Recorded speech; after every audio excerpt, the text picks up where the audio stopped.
Olá, sejam todos muito bem-vindos a mais um episódio do Papo Político, o braço de política do Pod Costa, que é o podcast da Rádio Costa do Sol FM. A cada episódio nós trazemos aqui autoridades da política da região dos lagos para que a gente possa conhecer um pouco mais sobre suas ideias, pensamentos e posicionamentos. O objetivo é aproximar você que nos assiste das pessoas que formulam boa parte das políticas públicas que norteiam as nossas vidas enquanto cidadãos. O meu convidado de hoje não é bem uma pessoa política, mas cravou sua notoriedade no meio através do direito eleitoral. Ele tem uma reputação que o precede em qualquer rodinha de conversa sobre o assunto.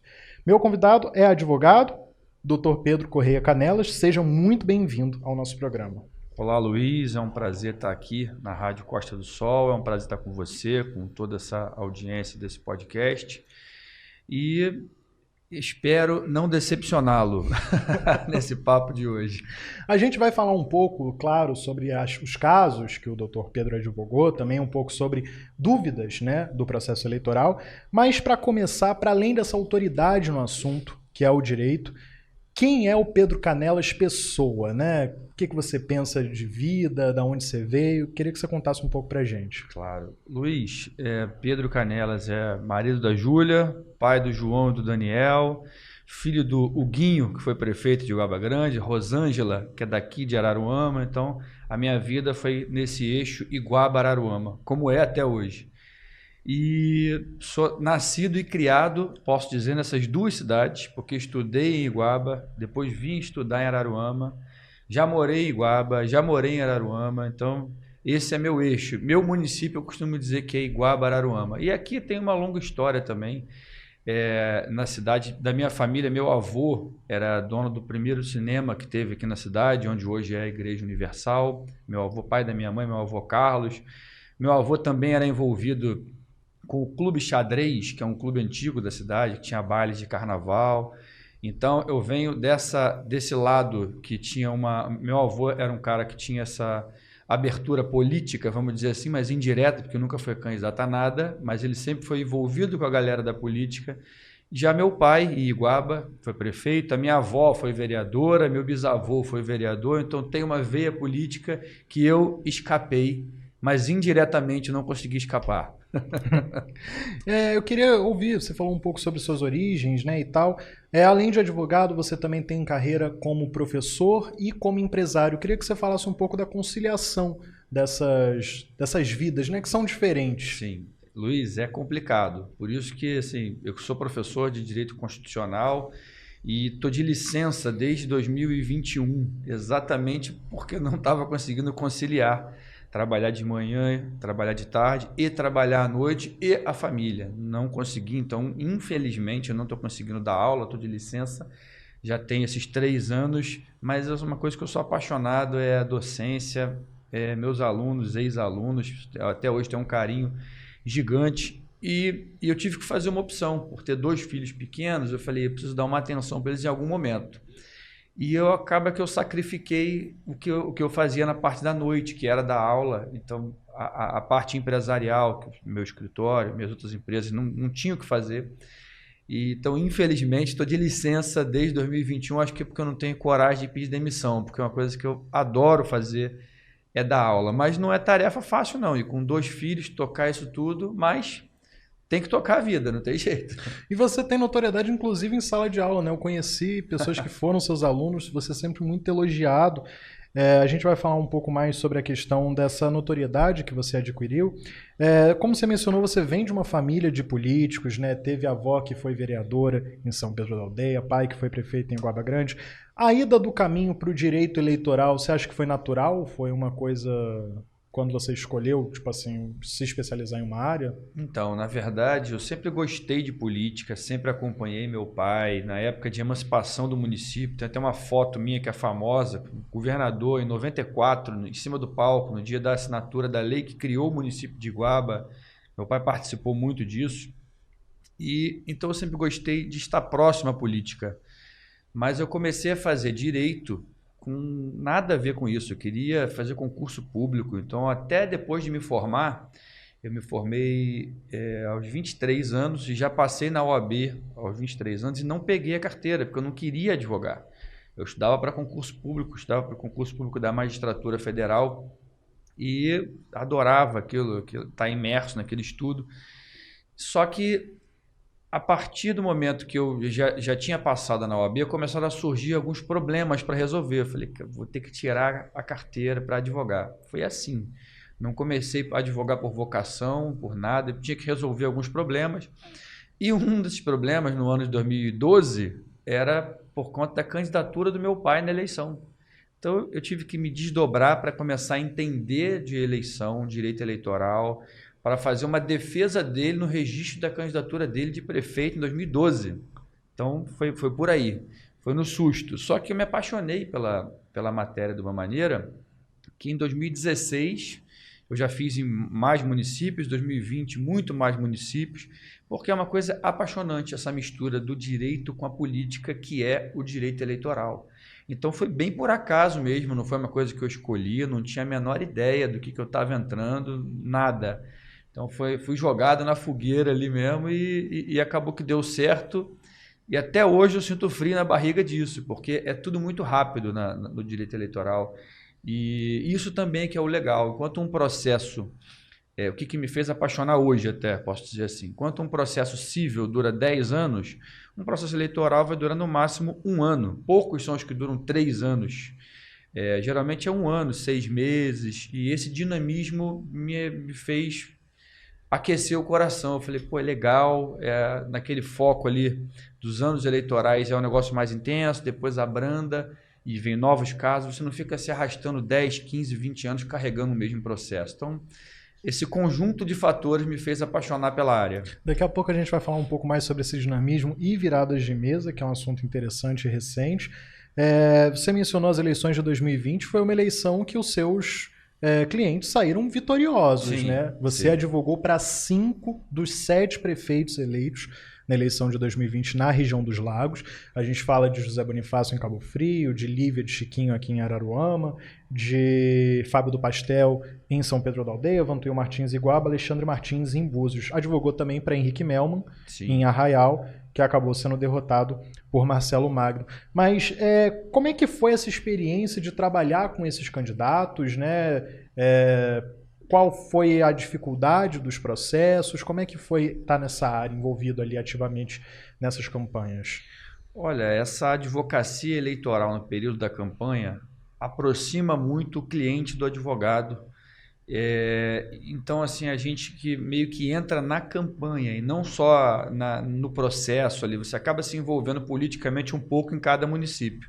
Não foi tarefa muito fácil, porque era muito lugar diferente, com pessoas com a cabeça completamente diferente. Eu advoguei em outros municípios fora da região dos Lagos também, alguns vitoriosos também, como Pádua, Paraíba do Sul, e que são bem distantes, mas acaba que a gente tem esse envolvimento também quando é à distância.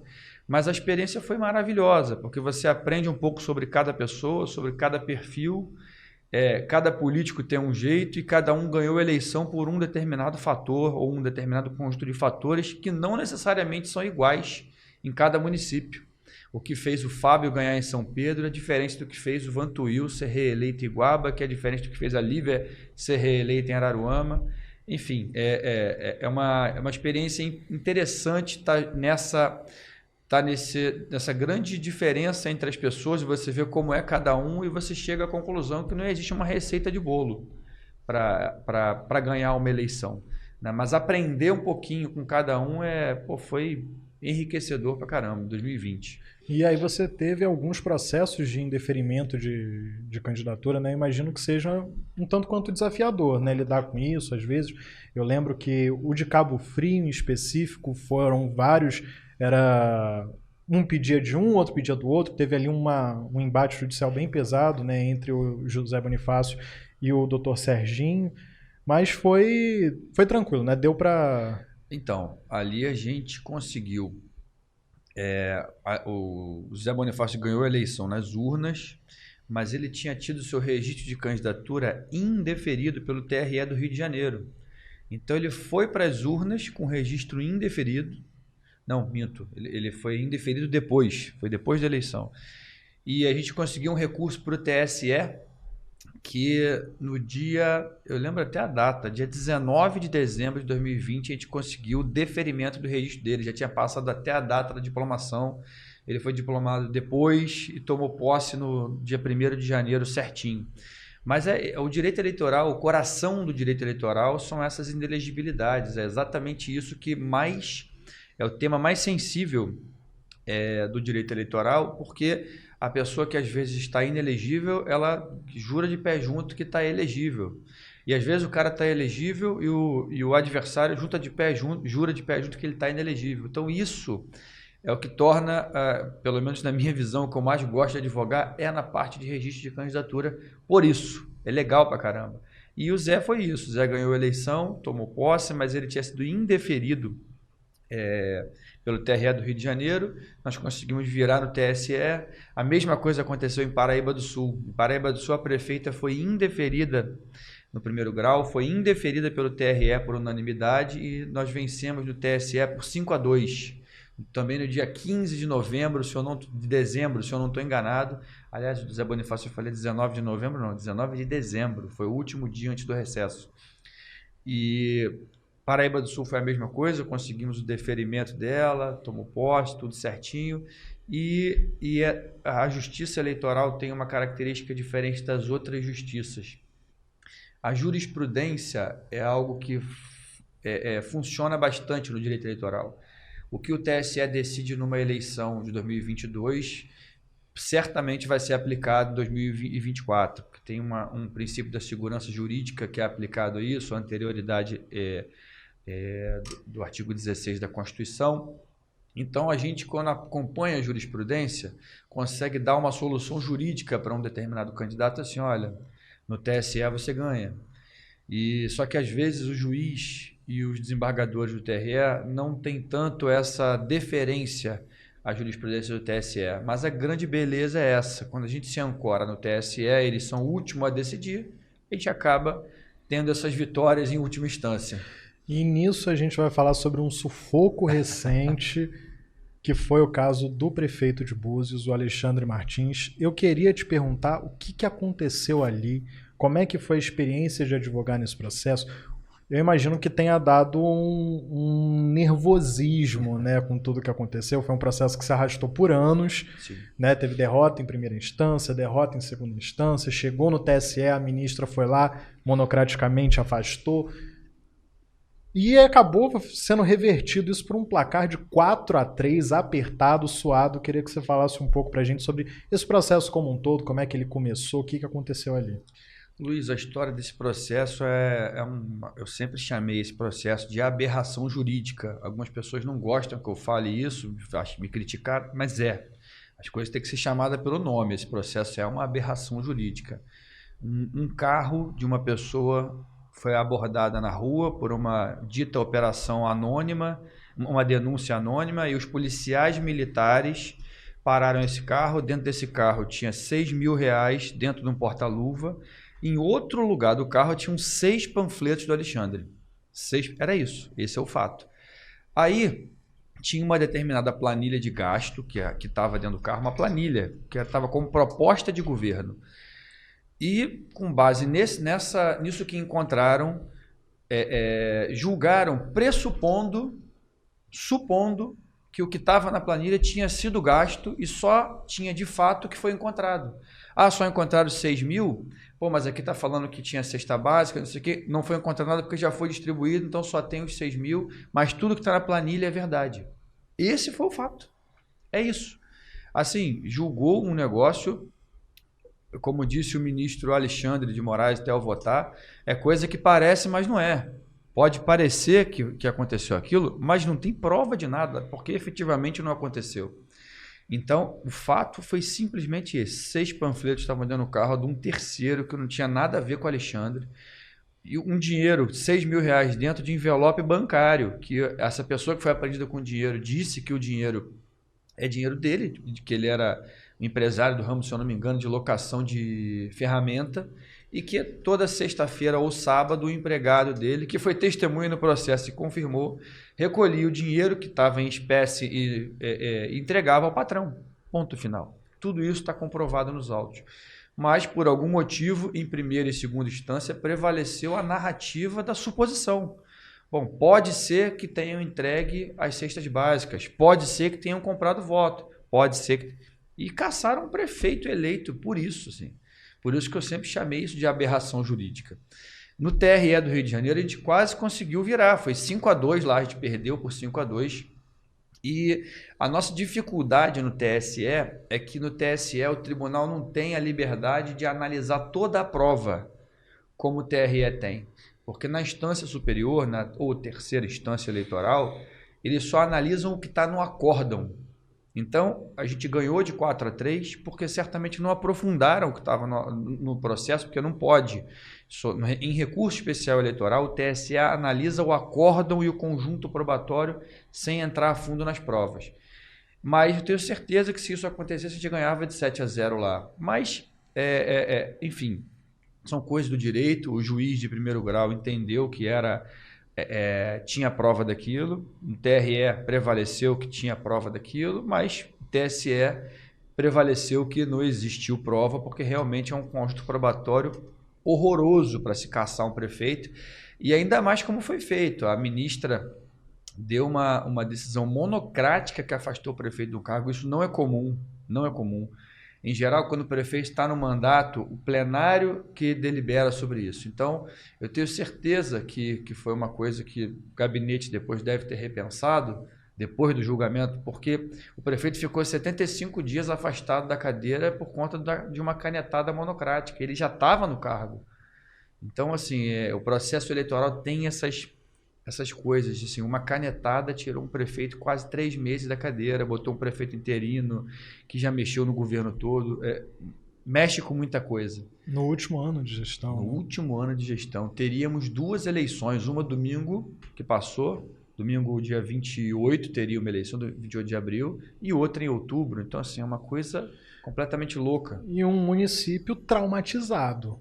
Como Búzios, a gente teve o ex-prefeito André Granado, que foi afastado, acho que mais de 10 vezes do cargo, né?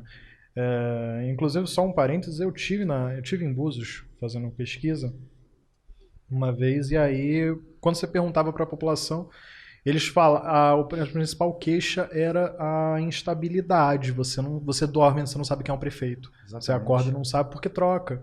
Em Búzios foi assim. Sim. Quem cobriu jornalismo na época, quem fazia jornalismo na época, né, cobria a cidade, sabia que um dia o prefeito era André Granado, no dia seguinte era Henrique Gomes, depois era o André de novo, aí Henrique Gomes derrubava e aí André voltava e aquela coisa toda. Enfim. Mais um período de pré-campanha se aproxima. Queria saber quais são as novidades para as eleições de 2024 com relação às de 2020. Na legislação mudou alguma coisa? A gente teve alteração significativa de um pleito para o outro? Em relação à propaganda, não teve alteração significativa, não. O que está aparecendo mais agora é uma coisa que foi criada em 2016. Em 2020 usaram muito pouco, mas agora em 2024 já estão usando, que é a pré-campanha. A pré-campanha até 2015 era proibido. Em 2015 teve uma reforma eleitoral que disse lá que tais condutas não configuram propaganda eleitoral antecipada. E tem uma série de condutas ali previstas que podem ser realizadas nesse período antes do registro, antes do período de propaganda eleitoral, que é 15 de agosto. E o que eu estou notando agora de diferença é isso na prática. Não é, a legislação não mudou quanto a isso, mas na prática as pessoas estão conseguindo utilizar a pré-campanha, já fazendo algumas caminhadas, fazendo reuniões partidárias, fazendo reuniões com grupos, postando em redes sociais, se dizendo pré-candidato. As pessoas estão dizendo o que fizeram e outras vezes que ocuparam cargo público. E isso tudo é permitido desde a eleição de 2016. Mas ninguém fazia. Se você for analisar nos municípios, aí parece que o pessoal já está em campanha em algumas coisas. Né? O que não pode? Não pode pedir voto e não pode fazer o que é vedado também no período eleitoral. Vou dar um exemplo. Se no período eleitoral é vedado outdoor, na pré-campanha também não pode outdoor. Certo? Se no período eleitoral não pode showmício, você não pode na pré-campanha fazer um showmício. É basicamente isso. Então, o que mudou não foi a regra quanto à parte de propaganda. O que mudou foi a prática. O que mudou de regra, que vai mudar de regra que interessa muito aos candidatos a vereador, é sobre a questão de quem é eleito, sobre a questão das voltas, das sobras. Na eleição de 2020, foram eleitos, primeiro, quando o partido atingia o quociente eleitoral, aquele determinado partido fazia uma cadeira, né? Aí, quando nenhum partido mais atingia 100% do coeficiente eleitoral, os partidos que atingiam até 80% participavam dessa segunda rodada, só que o candidato tinha que fazer pelo menos 25% do quociente para poder ser eleito. Agora tem uma terceira rodada. Nessa terceira rodada agora, o partido que não atingiu o coeficiente eleitoral, nem 80%, nem nada, participa também da distribuição dessa sobra. Isso vai ocasionar o que aconteceu em 2012. A gente vai voltar ao que aconteceu em 2012, 2016, que é a possibilidade de partidos pequenos fazerem vereadores. Isso é uma realidade que na eleição de 2022 já não aconteceu. Os deputados que foram eleitos na eleição de 2022 foram eleitos, assim, a maioria em blocão, né? Se a gente for olhar, os partidos maiores foram os que mais elegeram deputado, assim, e os pequenos não elegeram um ou nenhum deputado. E essa é a grande mudança para as eleições de 2024 por uma alteração interpretativa que o Supremo Tribunal Federal tomou mais ou menos um mês e pouco atrás. O STF entendeu que nessa última rodada todos os partidos participam da distribuição das vagas. Então, mas eu tenho certeza que todo mundo que é pré-candidato já está ligado nisso aí, porque foi um baque, porque foi na última semana, faltando 6 meses para as eleições, que isso saiu e o pessoal já se reestruturou, mudou de partido. E é isso, a grande novidade que eu acho para as eleições de 2024 é essa. Não tem uma alteração significativa em propaganda, não tem uma alteração significativa em ilícitos eleitorais. Aliás, até tem uma que é bem significativa, assim, para não deixar passar em branco, sobre a questão de fake news. O TSE decidiu de forma muito dura que quem criar, quem difundir, quem fizer isso como plataforma de governo para atingir o oponente está sujeito a responder pelo ilícito eleitoral com a cassação do diploma e do registro. Então, assim, fake news, existe isso há décadas, mesmo com outro nome. Antigamente se falsificava jornalzinho e distribuía. Isso aconteceu em Búzios em 2020, jornal falso distribuído.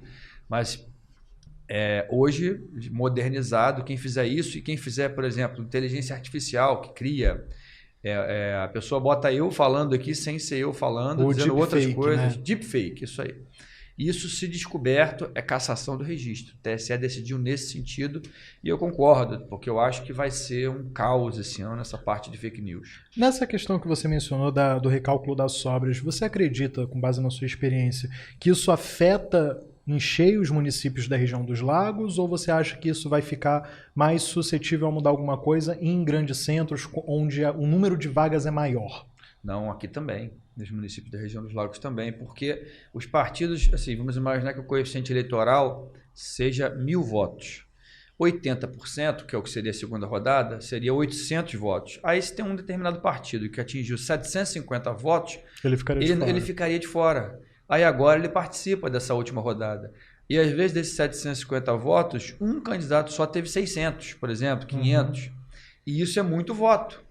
E nessa terceira rodada, esse candidato do partido, que às vezes ele montou o partido para ele, infelizmente isso é muito comum, ele volta a ter chance de ser eleito. Isso em qualquer lugar.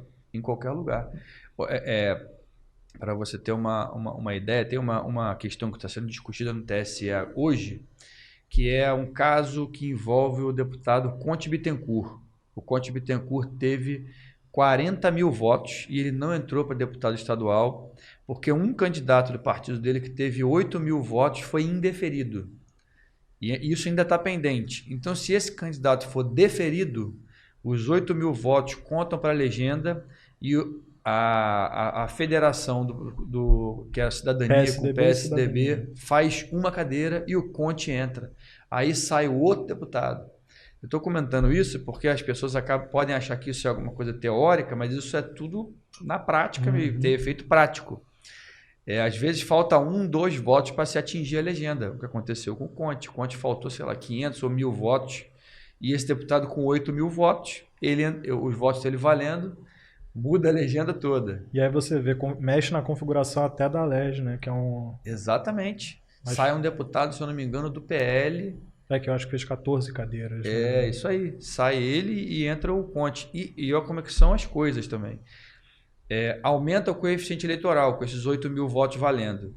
Esses 8 mil votos valendo aumenta o coeficiente eleitoral de uma maneira que faz o PMN não atingir o coeficiente eleitoral.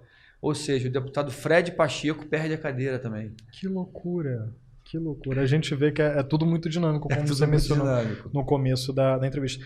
Outro ponto que eu queria mencionar, fraude à cota de gênero. Isso a gente teve muito a região dos lagos. Só que eu lembro de 2 que perderam vaga em Araruama, 1 em Iguaba, 2 em Cabo Frio. Então, assim, é uma realidade as condenações por fraude à cota de gênero. Eu queria que você explicasse um pouco sobre o que é essa situação, que muita gente às vezes não entende.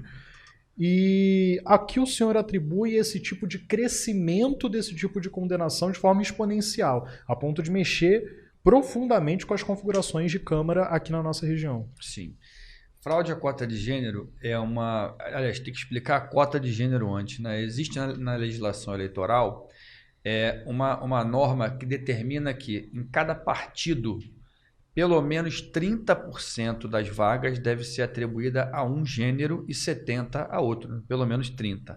Claro, não está escrito, mas isso quer dizer que 30% tem que ser pelo menos de mulheres, porque historicamente a mulher não tem envolvimento na política, não porque não quer, mas muitas vezes porque era a ela separada outra atribuição na família, cuidar do lar e não cuidar da política, das coisas profissionais. Até a gente comentou da minha avó aqui, a minha avó foi a primeira vereadora de São Pedro da Aldeia em 1970, 72. Imagina naquela época como é que era difícil para a mulher, certo? Mas hoje isso ainda é uma realidade. Tanto que São Pedro, desculpa te cortar, mas 50 anos depois a gente só tem uma vereadora em São Pedro. Uma casa com, acho que são 10 vereadores por lá e só tem uma mulher até hoje, 50 anos depois. Iguaba não tem nenhuma. Tinha a Silvana agora, que estava exercendo. Aí depois de 15 anos, né? Isso aí. Araruama, você vê, de 17 vagas tem 3 agora, também por conta de condenação à fraude à cota de gênero. Isso aí. Historicamente, as mulheres não têm esse envolvimento com a política, sempre foram afastadas da política. Então, criaram essa cota em 2010, nessa reforma de 2015, se eu não me engano, que valeu a partir de 2016, que pelo menos 30% das vagas têm que ser separadas para mulheres. Só que como as mulheres não foram incentivadas, estimuladas para entrar na política, colocavam mulheres para preencher essa cota. Colocava só para preencher, para ter, bota o nome dela ali para ter 0 votos só para preencher a cota. E o que mudou recentemente? O Tribunal Superior Eleitoral decidiu que configura abuso de poder político você criar fraudulentamente esse preenchimento de cota. Você colocou lá 3 mulheres para preencher a cota de 10 e essas 3 mulheres tiveram 0 voto, 1 voto, 2 votos, nem fizeram campanha para terceiro, enfim, era uma coisa realmente fraudada. O TSE entendeu que isso é ilícito e, por conta disso, a consequência é cassar os registros de todos os candidatos que compuseram esse determinado partido. Então, assim, os candidatos não ficam nem inelegíveis, mas a consequência que o TSE entendeu por atribuir, segundo a legislação eleitoral, e que iria causar uma alteração na prática, seria essa consequência gravíssima, que é a cassação de todos os registros daquele partido. E assim, eu acho que vai ser eficaz. Eu acho muito difícil hoje um partido de Iguaba ou de Araruama ou de Cabo Frio, que viram o que acontece na prática, criarem candidaturas fake. Pode ter até mulher que tenha pouco voto, mas candidatura de mulher só para preencher a cota, eu acho que vai ser impossível acontecer. E isso é uma consequência dessa ação afirmativa do TSE. O TSE, na eleição de 2020, está dando um recado. Partidos, a partir de 2020, não façam fraude à cota de gênero, porque nós vamos cassar seu mandato. É mais ou menos isso. E eu acho isso positivo, mas infelizmente, né, porque eu queria que isso não acontecesse. Mas é preciso que se façam alguns atos para que as mulheres realmente sejam inseridas na política. Se eu não me engano, eu não sei o número exato aqui, mas é aproximadamente 10% das cadeiras, dos mandatos do Brasil são ocupados por mulheres. 10%. E a gente tem 55% de mulheres como a população. Então tem alguma coisa errada nisso aí, né? A representatividade falta e falta muito, né? Exato. E aí a legislação vem crescendo ao longo dos anos com esses incentivos. Primeiro o incentivo de colocar as mulheres como candidatas. Agora tem o incentivo financeiro, que é do dinheiro de fundo partidário que chega específico para distribuição para mulheres. Então são coisas que ao longo do tempo vão sendo um ganho, assim. É um remédio amargo, eu costumo dizer, esse é um remédio amargo, porque na prática os vereadores não querem perder espaço, os deputados não querem perder espaço para mulheres. Infelizmente tem essa cabeça, né? Mas eu acho que está funcionando. Eu vejo que as pessoas, pelo menos agora nessa época de montagem de partidos, já estão preocupadas em convidar mulheres para entrar na política efetivamente. E vamos ver, 2024 vai ser um laboratório. Mudaram, inclusive, outra alteração para 2024, estava lembrando aqui, mudaram a questão da composição das nominatas, né? A regra do número máximo de candidatos que um partido pode lançar, né, para essa eleição. Sim. Sim, isso alterou também. É porque não alterou de 2022 para cá, por isso que eu falei que não mudou. Mas de 2020 para cá mudou. Em 2020, cada partido podia lançar 150% das vagas. Por exemplo, Araruama tem 17. Você podia lançar 150% de 17, que vai dar... Eu acho que era 26. 26. Acho que era 26. Então, você podia lançar 26. Agora, tem 17, você pode lançar 17 mais 1. É o número de cadeiras mais 1. Então, cada partido pode lançar 18 candidatos em Araruama. Iguaba tem 11, pode lançar até 12. É assim, essa é a regra que mudou. Então, o que vai acabar acontecendo é que vai ter menos candidatos nessa eleição, o que tende a fazer com que os candidatos tenham que ter mais votos para ser eleitos. Isso vai acontecer. Assim, se em 2000 eu não sei qual foi o número, o vereador menos votado de Araruama, eu não me lembro. Eu acho que foi o Sargento Raimundo com 460 votos, mas porque o PT fez tipo um 400, outro 400 e pouquinho. Foram vários candidatos. Entendi. Com uma votação. E aí você teve vereador que fez 1000 e não foi eleito. Que foi o caso, por exemplo, do Rodolfo Buda, que acabou conseguindo após uma condenação por fraude à cota de gênero e um novo recálculo. Então, eu acho que esses candidatos menos votados, eles vão ser eleitos com mais voto. Não sei se ficou claro o que eu falei. O candidato que tiver menos voto, eu tenho certeza que em 2024 ele vai ter que ter mais votos do que ele teve em 2020 para ser eleito, por conta dessa redução no número de candidatos. Vai pulverizar menos a votação nessa eleição. Essa é uma alteração significativa. Você diminuiu o número de candidatos e os partidos eles estão se enfraquecendo com o tempo, os partidos pequenos estão se acabando, né? Mas eu acho que pode também melhorar para o povo escolher, porque quanto mais opção, às vezes é mais difícil escolher, né? É verdade. Quais são... A gente está no momento de pré-campanha atualmente. A campanha ela começa no dia 15 de agosto, né? Você mencionou. Quais são as principais regras que os agora pré-candidatos e eleitores devem se atentar nesse período de pré-campanha? Certo. Nesse período de pré-campanha, primeira coisa, eu não vou começar do inciso primeiro não, mas o inciso 4 ele fala das pessoas se colocarem como pré-candidatas. Eu acho que isso já está acontecendo e tem que acontecer. Por quê? Você dizer que é pré-candidato hoje é o que vai fazer você conquistar o voto lá na frente. Meio que para ter alguém apalavrado com o apoio daquela pessoa. A gente sabe que em eleição municipal acontece muito isso, especialmente em município pequeno. Porque lá na frente, faltando 45 dias para a eleição, quando começa a campanha, geralmente já está, não digo todo mundo, mas aposto que uns 70% já sabem quem vai votar. Então, esse período de pré-campanha é fundamental para quem pretende ter êxito lá na frente. Essa fidelização, né? Na verdade, porque assim, às vezes você vai ser candidato num determinado município, aí você pediu o voto para o seu vizinho, beleza, de um lado. Aí o vizinho do outro lado você não pediu. Aí chegou alguém na casa dele para tomar um café, para almoçar, e ele deu a palavra ali, não, pode contar com o meu apoio. Aí depois seu vizinho descobre que você é candidato. Você fala, rapaz, por que você não me falou antes? Tinha que ter falado, te apoiar, mas agora já dei a palavra. Isso acontece, a gente sabe que isso acontece. E é permitido. É permitido esse pedido de apoio político.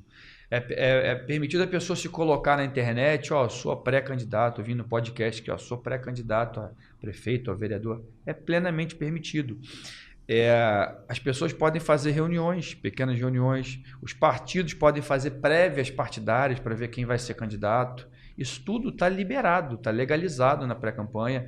As pessoas podem se expor, inclusive, olha, eu sou pré-candidato porque eu fui secretário disso, e como secretário eu fiz isso. Isso é permitido agora. É permitido. E eu acho que o que tem que se atentar são as vedações. As vedações são: não é permitido pedir voto direta e nem indiretamente. Nem direta, nem indiretamente. Você não pode falar vote em mim, mas não é só isso que é proibido.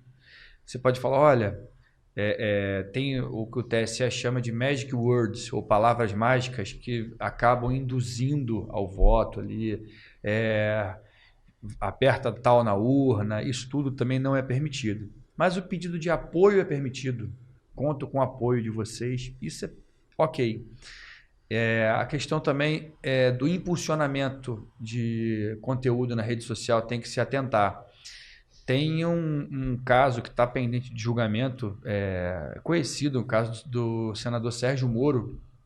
Ele ganhou por 5-2, né, no TRE do Paraná, recorreram ao TSE, temos que aguardar para ver como é que o TSE vai se manifestar, mas o tema de fundo ali é exatamente abuso de poder na pré-campanha.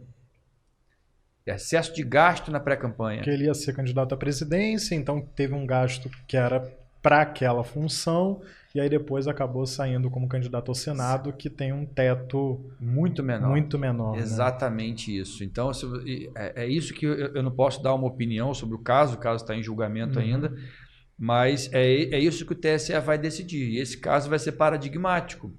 Eu assisti todos os votos no julgamento do TRE do Paraná e os dois lados têm razão ali. Ainda bem que não sou eu que tenho que decidir isso, porque eu acho que os dois lados têm fundamento, tanto para caçar quanto para absolver, porque, enfim, vamos aguardar para ver, mas a pré-campanha permite que você faça um impulsionamento de uma foto na rede social, mas se o limite de gasto de vereador num determinado município for 50 mil, você não pode gastar 20 mil numa pré-campanha de impulsionamento. Gasta ali, sei lá, 5%, 10%, e olhe lá, eu acho que é um limite prudencial, mas tem que se atentar a isso também. E a última vedação é sobre essa questão do que é proibido. Tudo que é proibido na campanha é proibido na pré-campanha. Como você mencionou, outdoor, showmício. Não pode mais botar placa na casa, como se botava antigamente. Se não pode na pré-campanha, não pode na campanha, não pode na pré-campanha. Em relação aos meios de comunicação, é importante até para a gente se respaldar aqui, né, em programas como o Papo Político, também congêneres, quais são as vedações, assim, a gente pode receber quem quer que seja, sendo pré-candidato ou não, como é que funciona em relação a essa questão das campanhas e a imprensa, né? Como deve ser a cobertura da pré-campanha, de que forma isso deve funcionar? Tem legislação para isso? Tem uma legislação para isso e ela é bem específica, mas eu gosto de explicar a razão da especificidade. Rádio e TV são concessões públicas. Estamos aqui num podcast, que o podcast é uma coisa. Para a internet. Para a internet. Mas o podcast pertence à rádio. O que sai na rádio, o que vai para a rádio, tem um determinado regulamento jurídico. O que é internet tem um outro regulamento jurídico. Então tem essa diferença e a diferença é explicada por isso. Rádio e TV são concessões públicas. Então, por exemplo, se um determinado âncora de rádio ou de TV for candidato, ele tem que se desincompatibilizar ele não pode mais apresentar aquele determinado programa se ele for candidato. Por quê? Por que não? E se for um âncora de um podcast que é só internet, não tem rádio e TV, ele não precisa se descompatibilizar. Tem essa diferença. A rádio, quando vai fazer uma entrevista com um candidato, ela tem que fazer o convite, pelo menos, a todos os outros que estão se colocando como candidatos. Tem que tratar de maneira igual, de maneira equânime. Já os programas de internet, não necessariamente. Você acredita que no futuro vai haver uma regulamentação para isso, para que haja essa padronização também na internet, ou você acredita que já foge a possibilidade do real de você fazer esse tipo de serviço? Eu acho que vai acabar acontecendo, no geral, uma regulamentação da internet, que a internet hoje ainda é uma terra sem lei, assim, essa é a verdade. Faz-se o que quer na internet. Tem um submundo da internet que é complicado. E, infelizmente, assim, tudo bem que é uma área mais livre e tal, mas essa liberdade não pode ser total a ponto de se cometer irregularidades contra outras pessoas e isso ficar impune. Só que isso hoje está pendente de regulamentação. A gente não tem uma regulamentação da internet no Brasil. Mas eu acho que vai acabar acontecendo, já está sendo discutido isso no Congresso e acho importante. Assim, geralmente a gente tende a achar que pode ser ruim, pode ser censura, mas não é questão disso. É questão de que se hoje a gente tiver que ir atrás de alguém para responsabilizar e chegar num provedor de, sei lá, uma coisa de pornografia infantil no Facebook. Você vai chegar no Facebook, o Facebook não tem nada a ver com aquilo. Não tem nada a ver com isso, só disponibilizo a página, eu não fiz nada disso. Então você não tem isso muito claro, esse regramento muito claro.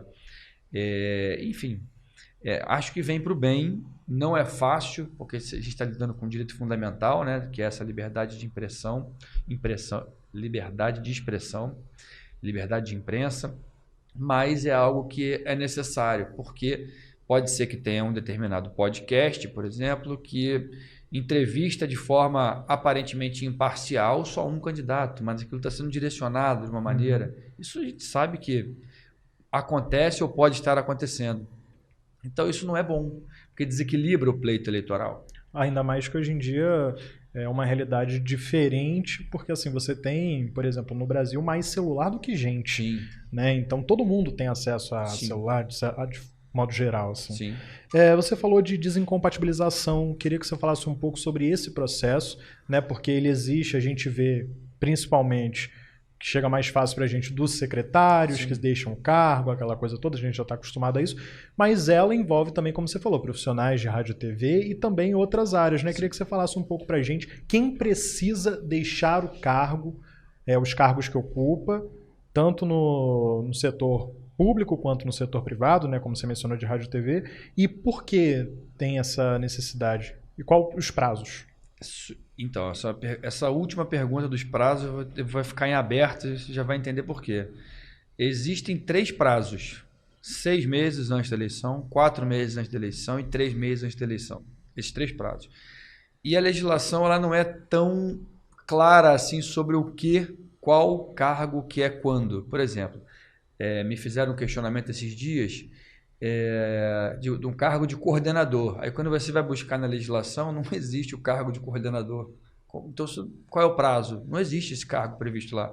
Então não tem que desincompatibilizar? Não é isso. Existe uma regra geral, que é cargo em comissão, tem que desincompatibilizar até 3 meses antes da eleição. Mas alguns cargos de confiança, secretário e tal, são 6 meses antes da eleição que tem que sair. Para disputar a candidatura de prefeito. E vereador, o prazo é menor. O grande problema é que a legislação é tão confusa nesse sentido que, em geral, as pessoas que têm pretensão assim, não querem ter problema, se desincompatibilizam com 6 meses. O que é desincompatibilizar? Você deixa de ocupar um cargo para poder disputar uma determinada eleição. Você tem que sair daquele cenário político para quê? Para você evitar exatamente o desequilíbrio entre as forças. Um secretário que está ocupando um cargo ali, chega na eleição ocupando um cargo, ele certamente vai ter muito mais visibilidade pública do que um cara que nunca foi secretário. Então, a finalidade dessa desincompatibilização é tornar a igualdade de chances mais palatável a todos os candidatos. Uhum.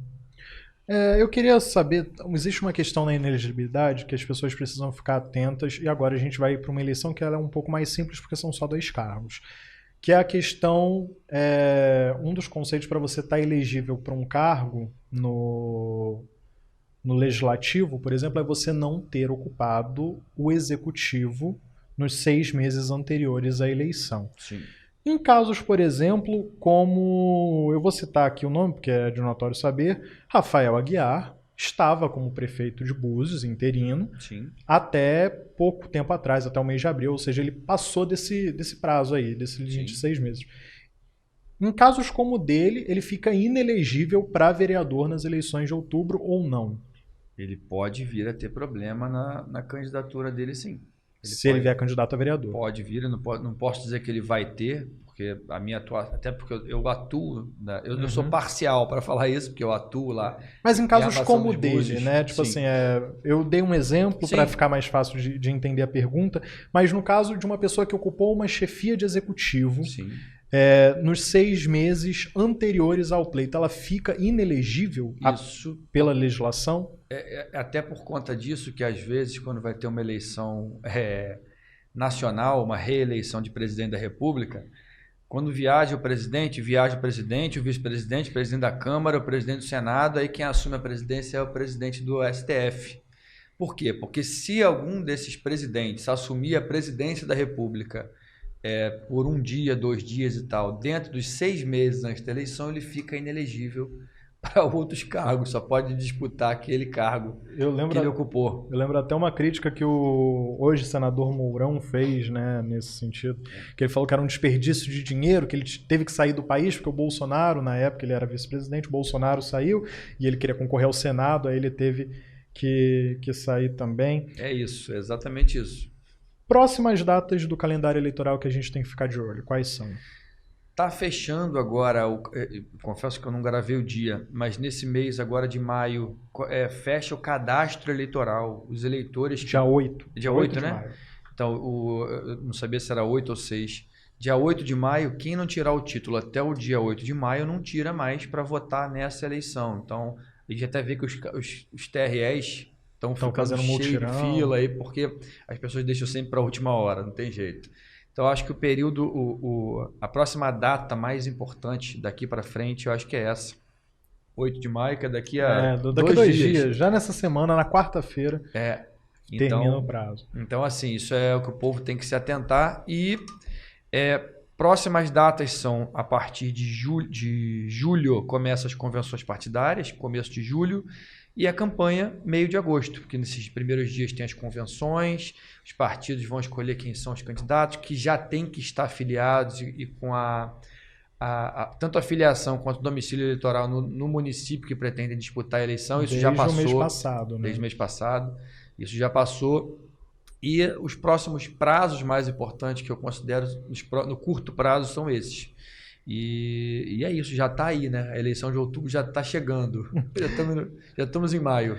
Tá ansioso? Vai trabalhar bastante? Já estou trabalhando bastante. O ano começou acelerado por conta dessa questão de Búzios aí desde fevereiro. Eu queria te perguntar, assim, você mencionou no começo da entrevista que seu sonho quando você fez direito era concurso público e tal. Isso ainda está no radar? Ou a advocacia te pegou de jeito e falou, não quero mais outra vida, estou por aqui mesmo? Teve um concurso que eu passei do Tribunal de Justiça do Estado do Rio de Janeiro, que é o concurso de juiz leigo. Juiz leigo é um cargo previsto na Lei 9.099, que é a Lei do Juizado Especial. Uhum. É um cargo tipo de um juiz auxiliar do juiz. Eu passei para esse cargo, é um cargo temporário de 4 anos de exercício. Eu fiquei só 2,5 e eu detestei ser juiz. Por mais que era juiz, não era juiz... com a prática efetiva total, eu era juiz ali, fazia audiência, dava sentença, tudo de juizado especial. Eu não gostei da prática, não é que é uma coisa ruim, e não é para mim. Uhum. Aquilo foi excelente na minha vida, porque ali, isso foi 2014, se eu não me engano, ali eu exercia, eu adorava, gostava, mas eu falei, não é isso que eu quero para minha vida, levar processo para casa todo dia, despachar todo dia, fazer plantão, não quero. Então, ali como eu falei que eu não queria, eu falei, bom, eu vou esquecer isso de vez, e já estava na advocacia, e a advocacia ela me fisgou realmente de uma maneira assim, pô, uma maneira pesada, porque você fica viciado naquela adrenalina ali, tudo aquilo que causa, por exemplo, essa questão de Búzios. Podia ter perdido, mas por um voto te ganhou, e aquilo gera uma emoção diferente, né? Eu costumo dizer que o juiz, ele pode julgar o processo da maneira que ele quiser, mas ele está fazendo o trabalho dele. O promotor, se ele tiver que imputar uma coisa para alguém, um determinado crime, ele não vai ficar feliz com aquilo, né? Não sei, ele não vai ficar feliz de estar fazendo aquilo, né? Ele não vai ganhar nada com aquilo, ele está recebendo o seu salário para fazer aquilo. O advogado não, acaba que a gente o cliente tem uma gratidão, o cliente satisfeito fica muito feliz com aquilo, fica grato, e eu acho que só das profissões jurídicas, só a advocacia que tem isso, você consegue resolver problema das pessoas, as pessoas ficam satisfeitas, também ficam insatisfeitas em alguns casos, né? Mas a advocacia proporciona isso e eu estou nessa cachaça. Tá certo. Suas expectativas para as eleições de 2024, o que você espera do processo? Se você não quiser falar de nenhum caso específico, pode falar no geral mesmo. Não posso falar de caso específico porque eu vou estar sendo parcial falando de municípios, porque, querendo ou não, em algum município eu vou estar atuando para algum lado, né? Então não é bom não falar. Mas eu acho que vai ser uma eleição muito judicializada, porque cada eleição é mais judicializada que a anterior. Tudo vira motivo para uma pedrada, um processo, tudo. E eu acho que isso está crescente, e a questão das fake news eu acho que vai estourar esse ano. Vai estourar, vai explodir. Porque, infelizmente, cola. Cola, virou arma de guerra. E a eleição é uma guerra. Tem até uma frase que eu lembro que falou assim: mas isso é mentira, não sei o quê. Mas como é mentira se é o que eu acho? Né? Tipo, as pessoas confundem muita opinião com fatos. É verdade. A gente sempre finaliza as nossas entrevistas aqui com um bate-bola, jogo rápido. Eu falo uma palavra, você vem com a primeira ideia que vier aí na sua cabeça. Pode ser uma palavra também, uma frase, enfim. Política. Fundamental para a vida em sociedade. Inspiração? Olha, eu sou muito inspirado pelas pessoas que construíram alguma coisa que ficou na história. Dei uma volta, assim, eu acho que Jesus Cristo é uma grande inspiração, Sócrates, para mim, é uma grande inspiração, e outros que vieram do pensamento socrático e do pensamento cristão são pessoas que eu geralmente me conecto, assim, de maneira... Trago para a vida como ensinamento pessoal. Uma pessoa. Uma pessoa com 2 filhos é difícil falar isso, hein, cara? Pode ser 2? Porra, fica à vontade. João e Daniel, cara, meus 2 filhos. Um lugar. Um lugar. Iguaba Grande, minha terra do coração. Um momento memorável. Um momento memorável. Caramba, a gente tem bastante também para contar. Graças a Deus tem muita história boa. Mas eu acho que o nascimento do meu primeiro filho foi uma experiência interessante. Do segundo também, mas o primeiro, que quando o filho nasce o pai, né? Então, eu lembro de todos os detalhes daquele dia do dia 19 de julho de 2016. Direito eleitoral? Direito eleitoral é minha cachaça. Então tá certo, doutor Pedro. Muito obrigado pela sua participação. Fico feliz do senhor ter vindo, ter aceitado o nosso convite para estar aqui. Espero recebê-lo mais na frente para a gente falar um pouco mais quando a eleição estiver para chegar. Esse foi o Papo Político com a presença do advogado Pedro Correia Canelas. Esse episódio tem oferecimento do Hospital do Olho Lagos, tudo pela sua visão. Muito obrigado mais uma vez pelo apoio ao nosso programa. Eu espero você que assistiu o nosso programa de hoje na próxima semana com mais um episódio. Fica ligado nos canais do Pod Costa no YouTube e nas redes sociais da Rádio Costa do Sol FM. Aquele abraço e até a próxima. Tchau, tchau.